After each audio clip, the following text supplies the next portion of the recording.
ভাই রে ভাই, হামাস্টার প্রি মার্কেটে বাই সেল শুরু হয়ে গেছে।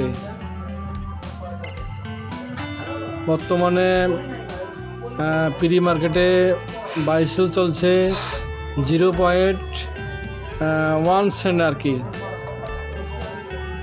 যাই হোক, এত কম প্রাইস থাকবে না শেষ পর্যন্ত।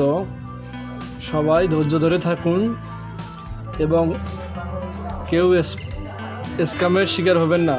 বর্তমানে অনেকে স্ক্যামের শিকার হচ্ছে, বিভিন্ন ধরনের স্ক্যামাররা স্ক্যামিং করে যাচ্ছে। তাই সকলে একটু সাবধানে থাকবেন এবং আপনারা যে ওয়ালেটটি কানেকশন করে দিয়েছেন ওই ওয়ালেটে অনেক সময় ফ্যাক ডলার আসতে পারে। আপনারা সেই ফ্যাক ডলার দেখে কেউ পাগল হবেন না। সবাই একটু ধৈর্য ধরে থাকুন, সময় মতো সবাই পেমেন্ট পাবেন। এই দেখুন, বর্তমানে প্রি মার্কেটে বাই সেল চলতেছে। দেখুন, ভিডিওটি ভালো করে দেখুন, প্রাইস কত চলতেছে।